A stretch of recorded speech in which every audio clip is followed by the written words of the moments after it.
வாங்க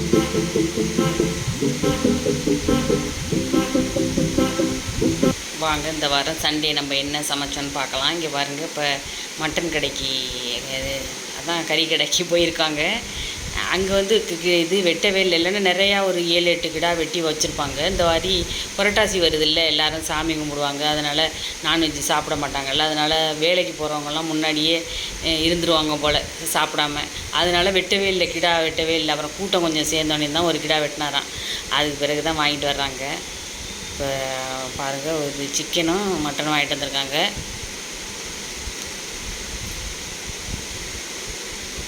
அது இனிமேல் ஒரு மாதம் வரையும் புரட்டாசி பூரா சாப்பிட மாட்டாங்க சில பேர். நாங்களாம் சாப்பிடுவோம், கொஞ்சம் பேர் சாப்பிட மாட்டாங்கள்ல, அதனால நான்வெஜ்ஜே ரொம்ப இதெல்லாம் வெட்ட மாட்டாங்க. கிடாலாம் கம்மியாக தான் வெட்டுவாங்க, பார்த்து தான் கூட்டத்துக்கு அந்த மாதிரி வெட்டுவாங்க. இங்கே பாருங்கள், இது வந்து மட்டன் வந்து ஒரு 3/4 கிலோ. இதை வந்து கிரேவி பண்ணிடலாம். அப்போ தான் வந்து அதை சிக்கனை வந்து பிரியாணி பண்ணிடலாம். பிரியாணி பண்ணிட்டா நம்மளுக்கு வேறு வேலையே வேண்டியதில்லை, எல்லோரும் சாப்பிட்ருவாங்க.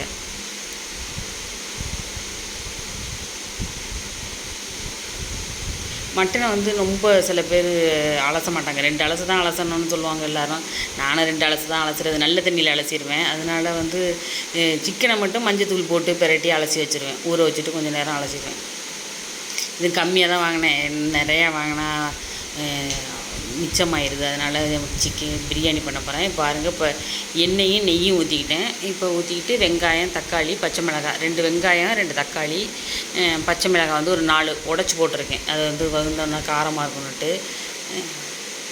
இது நல்லா வதங்கினோடனே இஞ்சி பூண்டு பேஸ்ட்டு வந்து 2 ஸ்பூன் போட்டுக்கலாம். போட்டுக்கிட்டு அதையும் பச்சை வாசனை போகிற வரையும் வதக்கிக்கலாம். இது வந்து ஊரில் பண்ணுவோம்ல, நம்மளுக்கு தயிர் போட்டுக்கலாம் ஒரு 2 ஸ்பூனு.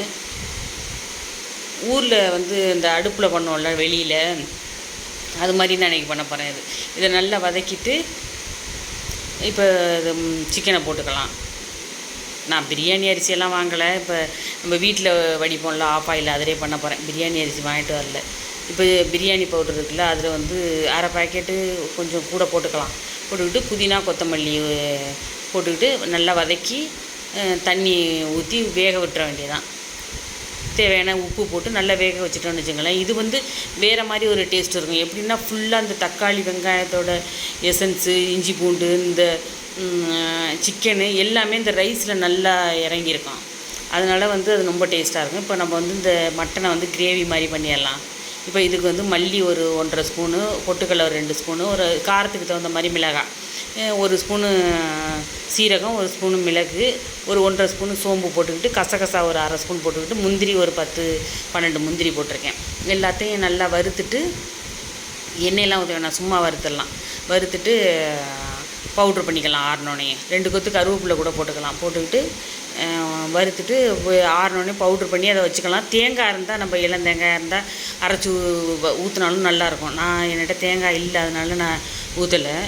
இப்போ வந்து இது வந்து நல்லா கொதித்து ஃபுல்லாக நல்லா கொதித்து நல்லா சிக்கனை வந்து ஒரு 3/4 பதம் வெந்த பிறகு நல்ல இந்த ரைஸ் வந்து அரை மணி நேரம் ஊற வச்சுருக்கேன்ல, களைஞ்சிட்டு அதை எடுத்து போட்டுற வேண்டியதான். போட்டுட்டு நல்லா வேகட்டும். அது அப்படியே கலந்துட்டு மூடி வச்சிட வேண்டியதான். இந்த பாருங்கள் எவ்வளோ தண்ணி இருக்குது. இது கொஞ்சம் நேரத்தில் அந்த ரைஸ் வந்து இந்த தண்ணியை வாங்கிடும் கரெக்டாக. நம்ம தண்ணி வந்து கூட வச்சாலும் கொஞ்சம் நேரம் லேட் ஆகிடுச்சுன்னா அது வாங்கிக்கிறோம், வத்திரும். அது இப்போ ஒரு இதால் நான் 1.5 லிட்டர் தண்ணி ஊற்றிருக்கேன் அதில். இப்போ வந்து இது வந்து இந்த கிரேவி பண்ணியிருக்கிறது பண்ணுறதுக்கு வந்து நம்ம குக்கரில் வச்சிடலாம், அப்போ தான் நல்லா வேகும் கறி. அதனால் வந்து இந்த எண்ணெய் ஊற்றிக்கிட்டு பட்டை லவங்கெல்லாம் போட்டுக்கிட்டு கருவேப்பிலை போட்டுக்கிட்டு வெங்காயம், சின்ன வெங்காயம் போட்டால் நல்லாயிருக்கும். நான் பெரிய வெங்காயம் தான் போட்டிருக்கேன். பெரிய வெங்காயத்தை போட்டு தக்காளி 2 பழமான தக்காளி, இதை அடிச்சுட்டு போட்டால் சூப்பராக இருக்கும் இந்த தக்காளியை. அதை போட்டு நல்லா வதக்கிட்டு இஞ்சி பூண்டு பேஸ்ட்டும் போட்டுங்க, ஒரு 2 ஸ்பூன் போட்டுங்க. போட்டுக்கிட்டு நல்லா இந்த பச்சை வாசனை போகிற வரையும் நல்லா வதக்குவோம். இது பாருங்கள், இது பாருங்கள் தண்ணி நல்லா வாங்கிடுச்சு பாருங்கள். இப்போ கொஞ்சமாக இருக்குது பாருங்கள் தண்ணி. இன்னும் வந்து சாதம் வந்து வேகலை, அதனால் வந்து இந்த தண்ணிக்கும் அந்த சாதத்துக்கும் கரெக்டாக இருக்கும். அதனால் அப்படியே இன்னொரு வாட்டி மூடி வச்சிடலாம், ஒரு 1/4 மணி நேரம் வேகட்டும். இப்போ இது நல்லா வதங்கிடுச்சு. வதங்கின பிறகு ரொம்ப வதங்கணும்னு அவசியம் இல்லை, ஏன்னா நம்ம குக்கரில் விசில் தானே வைக்கிறோம். அதனால் வந்து ஒரு 5 விசில் 6 விசில் வைக்கலாம். இப்போ நம்ம இந்த மட்டனை போட்டுக்கலாம். போட்டுக்கிட்டு இது நல்லா வதக்கி விடுங்க. அதுக்குள்ளே நம்ம வறுத்து வச்சது ஆறிக்கிட்டு இருக்கட்டும். இப்போ மஞ்சத்தூள் வந்து இது சின்ன ஸ்பூன் தான், 1 ஸ்பூன் போடுறேன் நான். போட்டு இது நல்லா கிண்டி விடுங்க. கிண்டி விட்டு இது தண்ணியெல்லாம் ரொம்ப வைக்க வேணாம், முழுந்துற அளவுக்கு வச்சா தண்ணி போதும் கொஞ்சோண்டு. அது ஏன்னா வந்து வேகணும்ல, அதனால் இதுக்கு தேவையான உப்பு போட்டுக்கிட்டு, பத்தலைன்னா கூட அப்புறம் போட்டுக்கலாம். அது இப்போ அது குக்கரில் விசில் வச்சிடலாம், ஒரு 5 விசில் 6 விசில். இப்போ பாருங்கள் நல்லா தண்ணி வாங்கிடுச்சு. இப்போ வந்து நம்ம வந்து தம்மு வச்சிடலாம்.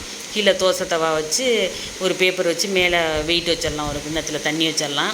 இப்போ இது 6 விசில் வச்சுருக்கேன் நான், 6 விசில் வச்சுருக்கேன். வச்சுட்டு இப்போ எடுத்தோடனே இப்போ தண்ணி கொஞ்சம் அதிகமாக இருந்தால் கூட சூப்பு மாதிரி எடுத்துக்கிட்டோம்னா கரெக்டாக இருக்கும். இப்போ வேறு இங்கே பாருங்கள், புதினா மேலே தூவிட்டு கொஞ்சம் நெய் ஊற்றிட்டு கலந்துட வேண்டியதான். சுவையான சிக்கன் பிரியாணி ரெடி. இங்கே பாருங்கள், இது ரொம்ப டேஸ்ட்டாக இருக்கும். நல்ல வந்து அந்த இது நல்ல தண்ணியிலே வேகுது இல்லை, அதனால் அந்த ரைஸ் வந்து நல்ல இந்த சிக்கனோட எசன்ஸ் எல்லாம் வாங்கி நல்ல டேஸ்ட்டாக இருக்கும் ரைஸ் சாப்பிட்றதுக்கு. இப்போ இதில் வந்து கொஞ்சோண்டு நான் சூப் எடுத்துகிட்டு இதில் கொஞ்சம் ஊற்றிட்டு மீதத்தை வந்து இதில் வந்து நல்லா போட்டு கொஞ்சம் ஒரு கொதி வரட்டும். வந்தவொடனே நம்ம அரைச்சி வச்சுருக்கோம்ல மசாலா, இந்த சோம்பு, சீரகம், மிளகு, கசகசா, முந்திரி, பொட்டுக்கடலை எல்லாத்தையும் இதில் வந்து போட்டுக்கலாம். இதில் போட்டுட்டு நல்லா கொஞ்சம் இன்னும் கூட கொஞ்சோண்டு அந்த சூப்பில் கொஞ்சோண்டு ஊற்றுறனா ஊற்றிக்கலாம். பாருங்கள் திக்காக இருக்குது. இல்லை நம்ம தேங்காய் அரைச்சி ஊற்றினோம்னா கொஞ்சோண்டு அது தண்ணி கலந்து ஊற்றுவோம், அதனால் கொஞ்சம் தண்ணி இருக்கும். இப்போ நல்லா கிண்டி விடுங்க. சிம்மில் கூட வச்சுக்கலாம். ஒரு கொதித்த பிறகு நல்லா ஒரு சூடு ஏறின பிறகு சிம்மில் வச்சுக்கலாம், ஏன்னா அடி பிடிக்கும். பாருங்கள் இது சூப்பராக இருக்கும், சப்பாத்திக்கும் நல்லாயிருக்கும். இது தொட்டுக்கிறதுக்கு ரைஸுக்கு நல்லாயிருக்கும். இப்போ பாருங்கள் அந்த கொஞ்சம் அந்த மசாலாவோட கொஞ்சம் பச்சை வாசனை போடுறது மாதிரி கொஞ்சம் நேரம் வதக்கணும், அவ்வளோதான். ஏன்னா ஆல்ரெடி வெந்துருச்சு இல்லை நம்மளுக்கு மட்டனு. இப்போ வந்து பொடி பொடியாக நறுக்குன்னு கொத்தமல்லி போட்டுக்கலாம். இப்போ ரெடி ஆயிடுச்சு. இப்போ வந்து சிக்கன் பிரியாணிக்கு வந்து மட்டன் கிரேவி வச்சுக்கலாம், சூப்பராக இருக்கும். இங்கே பாருங்கள் எவ்வளோ ஒன்றோட ஒன்று தண்டாமல் பொலன்னு இருக்குது. இந்த மெத்தட்லேயும் பண்ணானா சூப்பராக இருக்கும், ட்ரை பண்ணி பாருங்கள், நல்லாயிருக்கும். நான் ஊருக்கெல்லாம் போனால் இப்படி தான் பண்ணுவேன் நான். ஏன்னா அங்கே குக்கர் வந்து பெருசு கிடையாது, சின்னந்தான் இருக்கும், அதில் வந்து ஒன்றும் பண்ண முடியாது. அதனால்